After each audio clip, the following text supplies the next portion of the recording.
Nous vous invitons à vous abonner si ce n'est pas encore fait, à activer la cloche pour être au courant de nos prochaines vidéos, à nous suivre sur nos réseaux Facebook et Instagram adventiste.mq. Bon visionnage et prenez soin de vous. Bonsoir chers amis. Il était une fois, FOI, celle d'un homme dont le destin était d'ouvrir la foi ou la voie à la multitude qui sortirait de lui. De lui, en effet, est sortie une multitude de nations. Il est le père de ceux qui allaient devenir les Hébreux et de la foi hébraïque. Il est également le père des musulmans.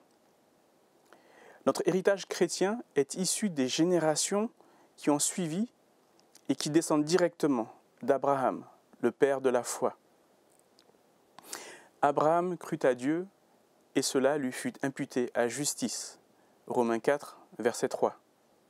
Mais qui était vraiment Abraham? Comment s'est construit sa foi? Mais surtout, que pouvons-nous apprendre de son expérience de foi? C'est l'itinéraire de croissance que je te propose de suivre aujourd'hui, celle d'un homme dont il est dit qu'il espéra contre toute espérance. Qui était donc Abraham? Au départ, il s'appelait Abram ou Abram, ce qui signifie « père élevé ». Il a vécu aux environs de 1850 avant Jésus-Christ. Il s'agit d'une période patriarcale où les hommes étaient plutôt nomades et vivaient sous des tentes. Mais une grande partie de la population était concentrée dans une région qui correspond à l'Irak d'aujourd'hui, la Chaldée. C'était un peu une mégapole urbaine constituée de villes fortifiées. Et sa ville de résidence, c'était Ur. Il s'agit aussi d'une époque où les hommes étaient idolâtres et corrompus. Ils s'étaient détournés du vrai Dieu.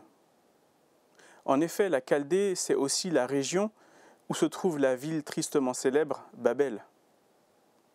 D'ailleurs, le récit d'Abraham se situe tout de suite après l'histoire de la tour de Babel. Son père, Téra, est la 8e génération des descendants de Sem, le fils de Noé, de qui sont issus les Sémites. Selon la tradition juive, il serait fabricant d'idoles, installé en Chaldée pour faire des affaires dans un territoire où la clientèle était abondante.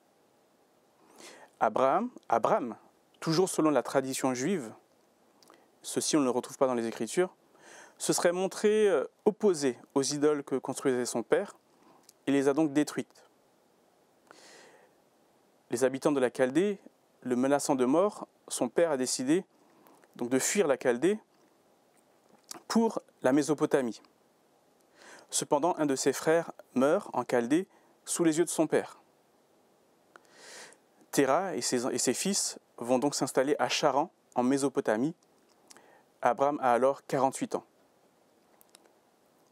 Le texte biblique n'en dit pas autant. Nous ne pouvons pas dire avec certitude que ces faits sont avérés. Cependant, ce qui est sûr, c'est qu'Abraham, à l'âge de 48 ans, va s'installer en Mésopotamie.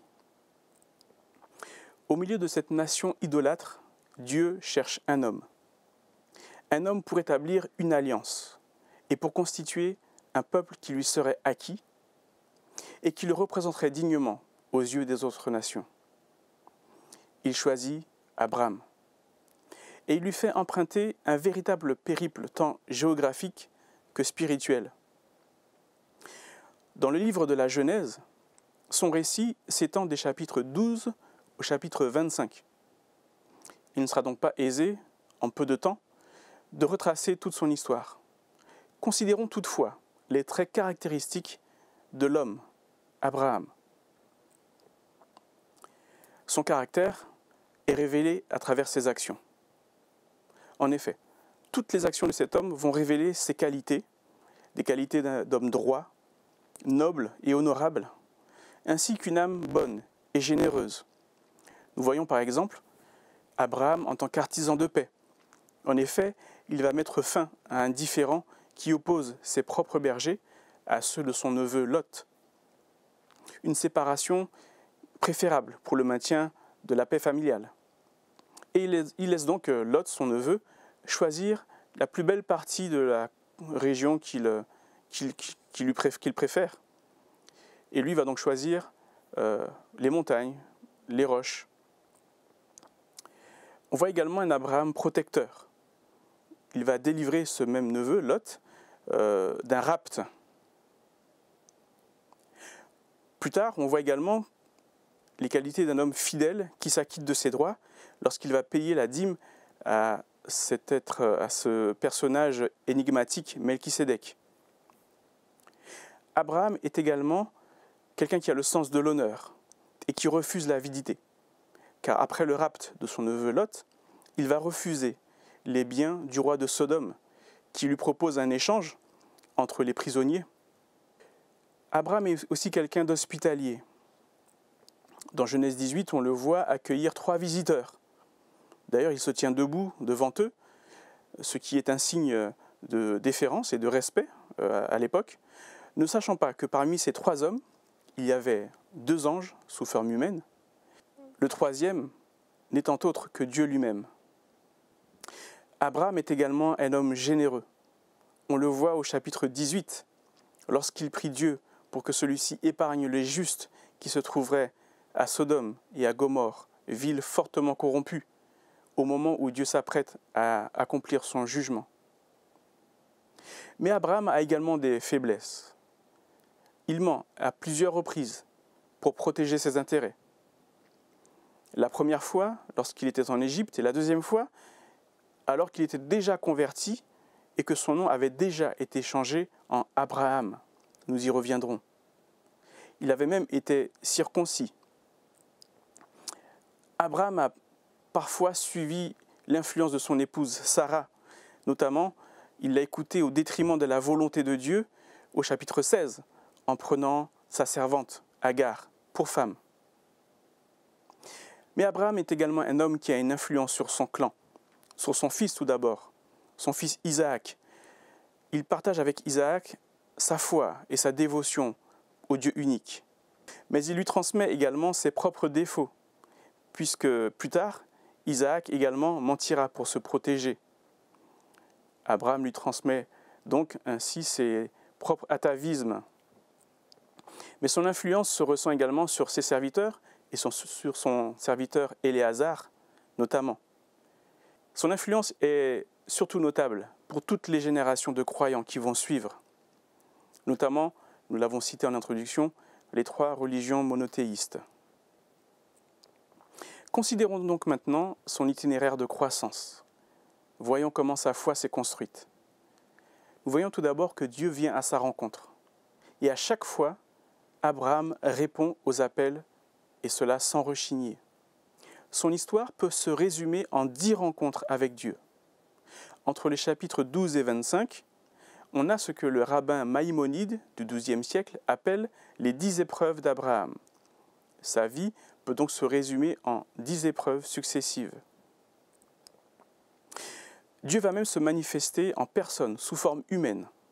En envoyant son ange vers Abraham, au chapitre 18, on a là une annonce de la figure de l'envoyé de Dieu, qui fait le pont entre lui et les hommes par Jésus, Emmanuel, Dieu avec nous. Dieu entraîne Abraham dans une véritable marche en avant. On voit sa foi grandir à mesure qu'il avance. De Ur à Charan, lorsqu'il a 48 ans, il suit son père terrestre.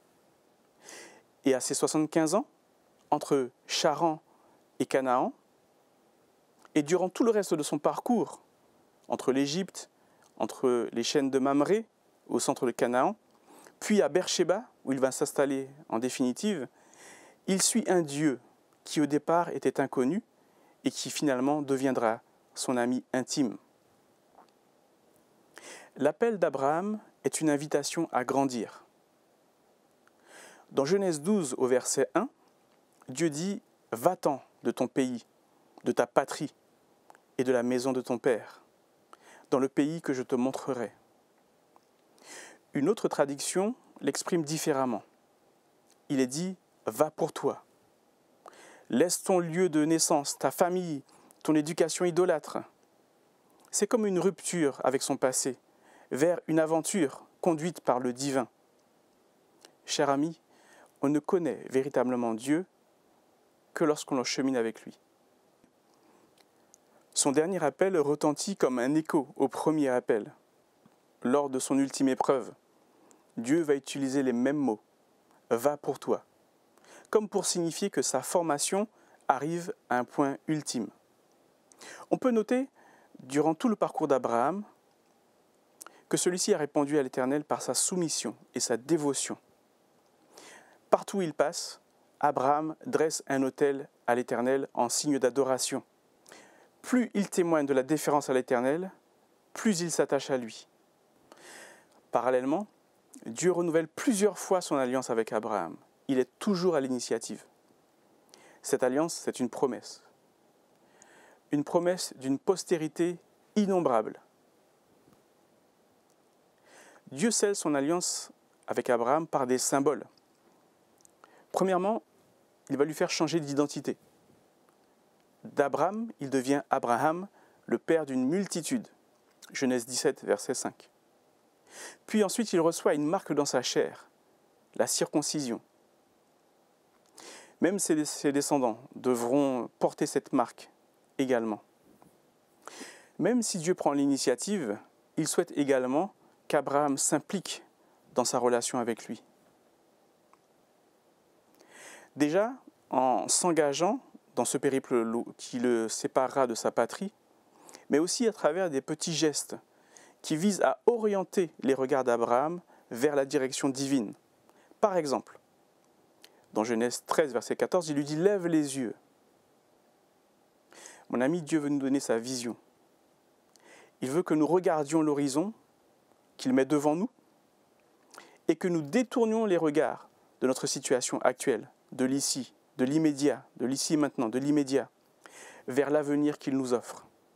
Ailleurs, dans le même ordre d'idées, dans Genèse 15, versets 5 et 6, il dit à Abraham de sortir de sa tente, de se déconfiner en quelque sorte, et de regarder au ciel. Au fur et à mesure, Dieu fait d'Abraham son ami. On le voit notamment au chapitre 18. On assiste à un véritable dialogue entre Dieu et Abraham. Cette belle démonstration d'amitié se caractérise par le fait que Dieu est qualifié et mentionné par son nom même, Yahvé, Jéhovah. En hébreu, on utilise 4 lettres, ce qu'on appelle le tétragramme, l'Éternel. Comme pour nous signifier qu'il est toujours là, qu'il est l'étant, celui qui est, qu'il n'a ni début ni de fin. Mon ami, quand Dieu s'approche de nous, c'est son éternité qui s'approche de nous et qu'il nous offre. Cacherai-je à Abraham ce que je vais faire? Voilà comment il entame la conversation avec son ami. Dieu révèle ses intentions à Abraham. Il communique à Abraham ses secrets. Premièrement, il enverra son Messie auprès des descendants d'Abraham. Deuxièmement, il va détruire Sodome et Gomorrhe. Pourtant, on voit l'intérêt que Dieu porte pour Abraham, mais aussi pour les hommes pécheurs de la région de Sodome et Gomorrhe. Il se déplace en personne. Il démontre ainsi qu'il ne fait rien sans en avertir ses serviteurs, les prophètes, comme le dit le prophète Amos. Mais Abraham connaît l'amour de Dieu. Il connaît sa bienveillance et son pardon. Et il sait que Dieu peut écouter et que s'il intercède et qu'il touche son cœur, peut-être qu'il arriverait à convaincre celui-ci de miséricorde et que Dieu pourrait se laisser fléchir pour épargner même le peu de justes qui se trouverait à Sodome et à Gomorrhe. Alors, une véritable négociation va se dérouler sous nos yeux. De 50 à 10 personnes, il parvient à convaincre le Seigneur de ne pas détruire les villes corrompues s'il trouvait au moins 10 justes, 10 personnes justes, 10 étant le chiffre de la plénitude dans le plus ou dans le moins. Quand on arrive à 10, on ne va pas plus loin. C'est aussi le chiffre du minimum. Dans les communautés juives, par exemple, on ne peut pas être moins de 10 personnes pour commencer à prier. Sa requête est en fait, ne fais pas mourir le juste avec l'injuste, quel que soit son nombre, même inférieur à 10. Mon ami, Dieu va accéder à la requête de son ami Abraham. 52 ans après son appel, Dieu accomplit sa promesse à Abraham. À l'âge de 100 ans, Abraham devient le père du fils de la promesse, Isaac, né de sa femme légitime, Sarah, comme ce qui avait été annoncé. Pourtant, la foi d'Abraham doit subir un ultime test. Chose étrange, car en général, c'est après avoir passé les tests qu'on a la récompense. Pourtant, Dieu fait l'inverse. Il a le sens de l'humour, notre Dieu. Dieu avait appelé Abraham à être le père des croyants. Sa vie devait donc servir d'exemple aux générations futures.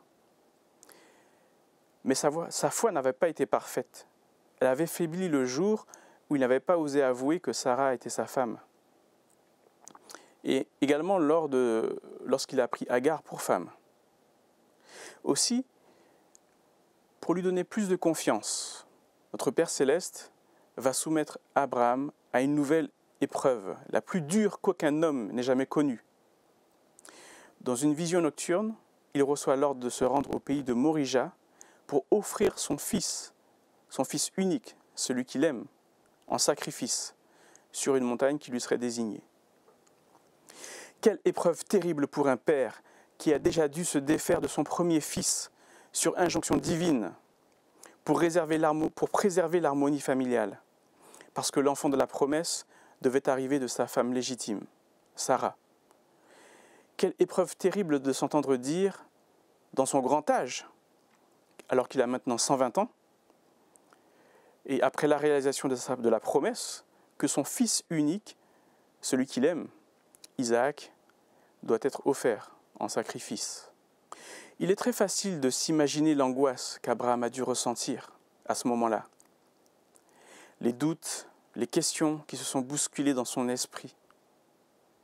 Pourtant, loin de murmurer contre Dieu, Abraham s'encourage en pensant à la bonté et à la fidélité de son Créateur. D'ailleurs, il y a une promesse qui lui dit que c'est d'Isaac que naîtra la postérité qui portera son nom, postérité nombreuse comme les grains de sable. Ainsi, plongeant son regard au-delà des choses visibles, le patriarche se cramponne à la parole divine et se dit que le Tout-Puissant a le pouvoir même de ressusciter les morts. Sa foi va être récompensée. Le Seigneur a pourvu à l'agneau du sacrifice. Isaac n'a pas eu à mourir de la main de son père. Cet acte ultime de foi de la part d'Abraham a été et restera un exemple non seulement pour tous les serviteurs de Dieu jusqu'au dernier siècle, mais également pour tous les témoins angéliques et les êtres célestes dans l'univers. Et Dieu prononce cette phrase : « Je sais maintenant », et contrairement à ce que l'accusateur Satan aurait pu dire, « Je sais maintenant que tu crains Dieu parce que tu n'as pas refusé ton Fils, ton unique. » L'alliance de Dieu ratifiée avec Abraham par ce serment en présence des habitants des autres mondes assure la récompense pour tous les fidèles, toi et moi, qui viendraient après Abraham. Que nous apprend donc l'expérience d'Abraham ? L'apôtre Paul le résume dans le chapitre 4 de l'Épître aux Romains. Il est dit, au verset 3, « Abraham crut à Dieu, et cela lui fut imputé à justice. » Premièrement, apprendre à marcher par la foi. Son plus grand mérite est d'avoir cru en un Dieu invisible, étranger à celui de ses pères. Il s'est laissé guider et en a recueilli les fruits. La foi, ce n'est pas croire que Dieu peut, mais c'est croire que Dieu le fera. Deuxièmement, le courage de vivre dans l'incertitude. Il ne savait pas où il allait, ni ce qu'il allait devenir. Le plan lui a été révélé par étapes et en chemin. S'il avait eu connaissance du plan de Dieu avant, cela n'aurait pas été la foi. L'apôtre Paul poursuit en disant « espérant contre toute espérance » au verset 18 du chapitre 4 de Romains. Lui, le vieux de 100 ans, son épouse de 99 ans stérile. Il n'y avait, humainement, plus aucun espoir pour qu'ils aient des enfants. Pourtant, il espérait encore une descendance, car il avait confiance dans les promesses de Dieu. Tout cela lui valut d'être considéré comme juste et d'avoir la faveur de Dieu. En tant que père d'une multitude, il est le type, c'est-à-dire l'image même, de Dieu le Père, qui offre son Fils en sacrifice. Il nous ouvre la voie de l'apprentissage de la foi, un apprentissage progressif, mais constant. Paul dit encore, « Sans faiblir dans la foi, il ne douta point, par incrédulité, au sujet de la promesse de Dieu, mais il fut fortifié par la foi, donnant gloire à Dieu. » Romains 4, verset 19. Étrange, car par 2 fois, nous l'avons dit, il a menti au sujet de sa femme, Sarah. Il accepta aussi de prendre Agar pour femme, sa servante. Toutefois, l'histoire retient son dévouement au Seigneur. Et son dévouement était plus fort, notamment au moment d'offrir Isaac en sacrifice. Enfin, Paul déclare, ayant la pleine conviction que ce qu'il promet, il peut aussi l'accomplir. C'est pourquoi cela lui fut imputé à justice. Une foi fondée sur des convictions fait toute la différence par rapport à une foi fondée sur les émotions ou sur les sentiments. Sa conviction était que Dieu tiendrait ses promesses. Mon ami, l'exemple d'Abraham est pour nous. Son expérience nous apprend simplement que notre foi se nourrit de l'intimité avec Dieu. Mon ami, si ta foi est défaillante aujourd'hui, ne te décourage pas. Confie-toi en Dieu. Dieu saura t'aider. Il mènera à terme l'œuvre qu'il a commencée en toi. Il vient à ta rencontre, comme il est venu à la rencontre d'Abraham. Quand nous sommes faibles, il est fort. Et il connaît la sincérité de nos cœurs. D'ailleurs, il n'a pas condamné Abraham quand celui-ci a menti. Mais si nous péchons, il nous faut nous repentir et revenir à lui, et il nous pardonnera. Car il accueille favorablement le pécheur. Dieu tient compte de sa foi pour le considérer comme juste. Romains 4, 5. Mon ami, si tu es troublé parce que tu ne comprends pas le plan de Dieu pour toi, fais-lui confiance. Il connaît le plan qu'il a formé pour toi. C'est paix, bonheur, avenir et espérance. Jérémie 29, 11. Mon ami, Dieu t'instruira en chemin. N'attends donc pas qu'il te dicte tout ce que tu auras à faire, car il t'a donné une intelligence et il veut que tu aiguises ton discernement. Si tu es perdu dans les choix que tu dois faire, demande-lui la sagesse, car il est écrit, si quelqu'un d'entre vous manque de sagesse, qu'il la demande à Dieu, qui donne simplement et sans reproche, et elle lui sera donnée. Oui, mon ami, nous sommes tous les héritiers d'Abraham, selon la promesse, et par la foi. Et les promesses de Dieu sont pour nous aujourd'hui. Elles sont certaines. Comme Abraham, Dieu veut engager le dialogue avec toi. Il nous dit, venez et plaidons. Alors, va vers Dieu le Père, l'Éternel, l'étang. Va vers lui continuellement et demande-lui de te révéler ses secrets. Par-dessus tout, s'il nous fallait retenir qu'une seule chose de l'expérience d'Abraham, qui lui a permis d'espérer contre toute espérance, Dieu veut être ton ami. Comme Abraham, il veut t'inviter dans son intimité. Alors, que répondras-tu à son appel? Que Dieu te bénisse. Nous vous invitons à vous abonner si ce n'est pas encore fait, à activer la cloche pour être au courant de nos prochaines vidéos, à nous suivre sur nos réseaux Facebook et Instagram adventiste.mq. Bon visionnage et prenez soin de vous.